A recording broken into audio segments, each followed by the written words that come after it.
menu ini adalah emang saya bikin nggak langsung semua ya, satu persatu ya. Jadi kayak ikan bakar daun. Ikan bakar daun itu kan kalau biasa di Sunda itu kan pepes ikan, tapi beda gitu. Pepes ikan itu adalah bumbunya kan nggak terlalu banyak gitu. Kalau ini bumbunya rempah-rempahnya banyak gitu ya. Dan prosesnya adalah dibakar pakai daun. Jadi pas dibuka itu si bumbunya masih ada gitu. Kan kita sama nasi butuh bumbu kadang-kadang orang Indonesia tuh kan kayak itu gitu. Terus juga kayak misalnya buncis oncom ya.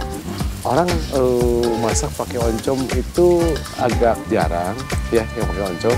Nah ini oncomnya kan kita proses dulu sampai kering, sampai semua segala apa, sehingga setelah itu si oncomnya itu bisa kita prepare. Jadi itu oncom itu bisa jadi ke buncis atau bisa ke daging, bisa ke apapun gitu.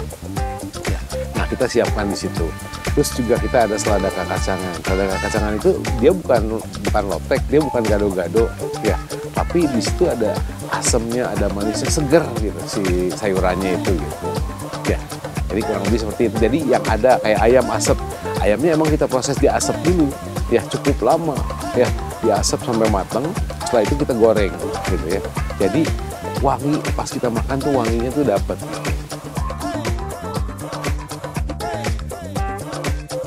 Nah, awalnya adalah satu itu tadi ya, bahwa si tamu tidak usah bertanya-tanya lagi tentang menu gitu ya itu. Yang kedua adalah segi kecepatan. Kecepatan juga kita sudah prepare ya, sudah prepare sehingga cepat sekali itu gitu untuk dimasak ya. Dan dibawanya pun nggak satu-satu gitu, langsung satu paket. Jadi kan biasa kan kita baru datang ini udah habis nasi, baru datang lagi yang lain. Kalau ini sekalian, semua itu udah langsung jadi satu gitu. Jadi udah nggak ada menu yang keluar lagi. Gitu. Karena konsepnya kita di sini di Sunda gitu ya, masakan Sunda, kayaknya dan juga ditempatkan di Nyiru gitu, kayaknya lebih menarik gitu ya, menarik dan unsur tradisionalnya pun kental kelihatan ya kan daripada kita di piring gitu ya.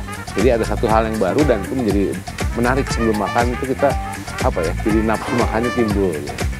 Kalau dari sisi seni adalah si paket itu bukan yang dibikin cantik yang gimana, tapi apa adanya gitu ya. Sehingga ya dengan apa adanya itu juga menambah nilai gitu ya.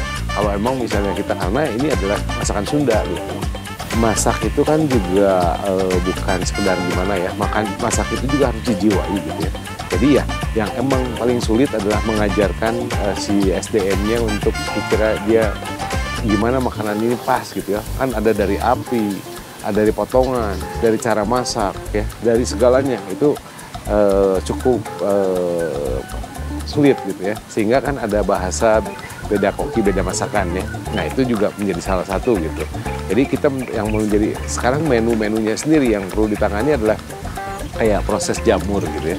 Proses jamur itu seperti sederhana, tapi ya segi penggorengannya yang mesti pas gitu ya, segi pembakarannya yang mesti pas sehingga pas disajikan maupun dibakar itu masih crispy gitu ya, misalnya itu gitu ya. Jadi mungkin kalau dites sama orang buat gitu belum tentu itu bisa terjadi gitu.